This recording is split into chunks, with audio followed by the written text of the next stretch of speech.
So check this out.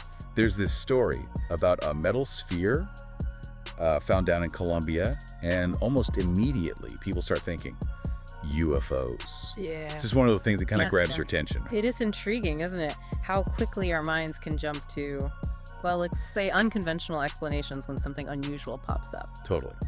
The first reports, they apparently came through a social media page at TruthPolX, said this sphere, probably 3 layers of metal, was seen flying over Buga, Colombia.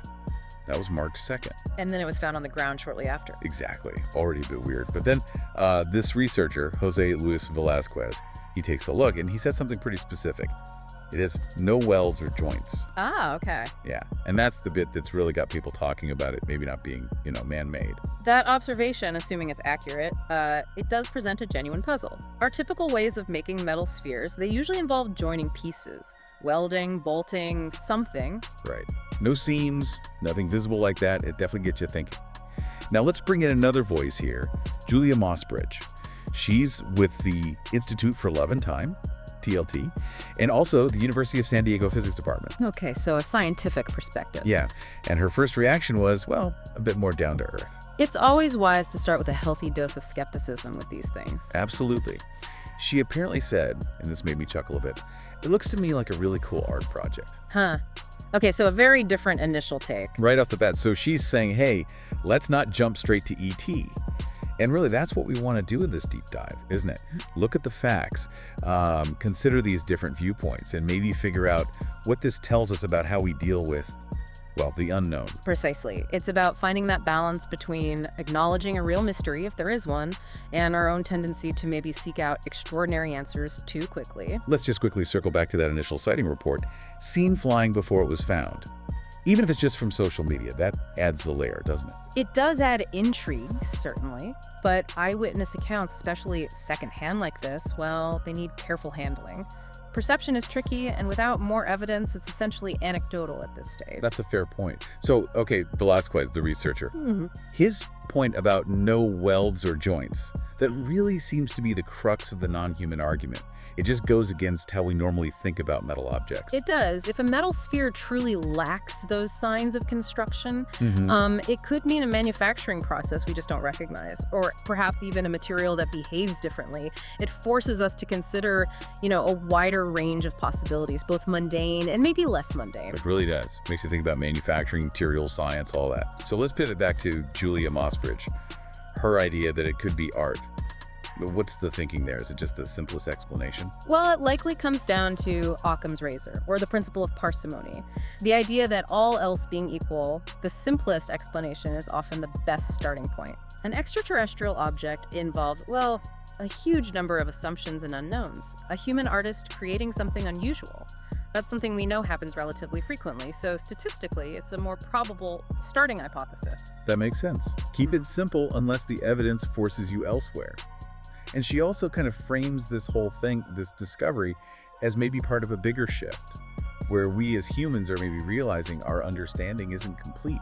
Yes, and I found that quite insightful. Her point that maybe our past grandiose beliefs about knowing everything might actually, get in the way of understanding new things. How so? Like being too certain. Exactly. If we're too locked into our current models of reality, we might dismiss evidence that doesn't fit, even if it's genuine. Think about major scientific shifts throughout history.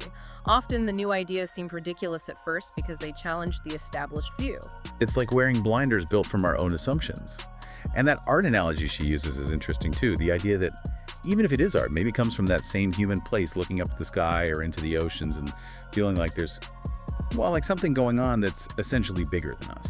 That connects deeply, I think. Humans have always been fascinated by the unknown, and we try to process it through stories, through science, and yes, through art. Art can be a way to express that wonder, or maybe even that anxiety, about the universe and our place in it. A way to grapple with mysteries when you don't have neat answers. Now, Mossbridge also mentioned, importantly, that unexplained aerial phenomena, UAPs, aren't exactly new. People have been seeing things for decades. That's a crucial piece of context. Reports of UAPs aren't the novelty. What's perhaps changed more recently is the level of official acknowledgement. Governments, like the US government, admitting they're investigating things they can't readily explain. Right. And it's not just governments looking into it. She points out these independent groups, these Scientific Coalition for UAP Studies, the UAP Disclosure Fund, the Galileo Project. What's their role in all this? These independent efforts are really important. They bring different expertise, different methods, sometimes more agility than large government bodies. And the fact that they often involve people from, as she says, all political persuasions, suggests a shared goal.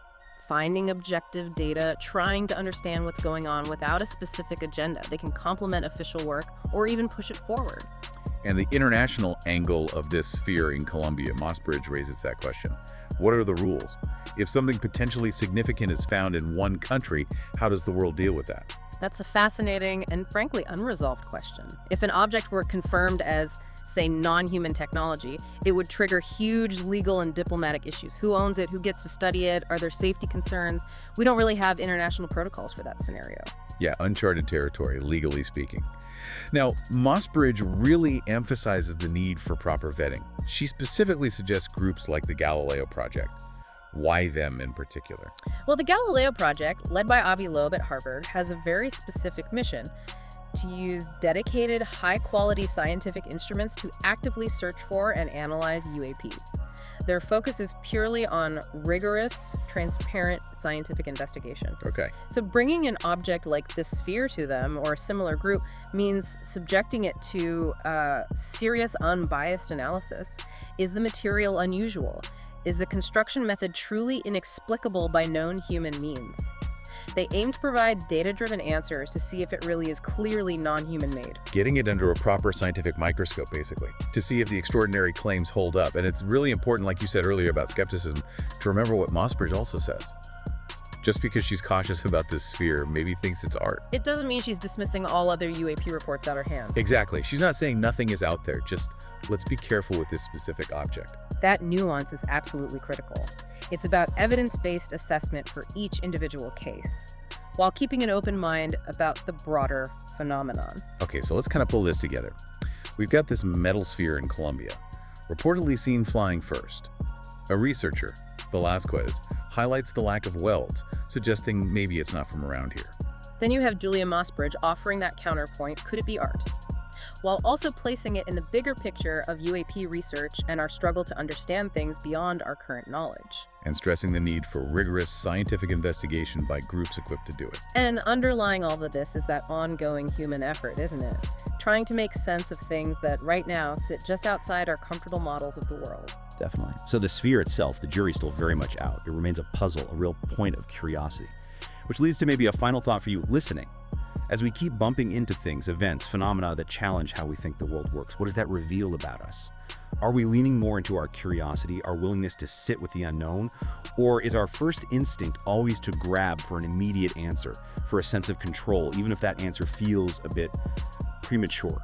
Something to think about.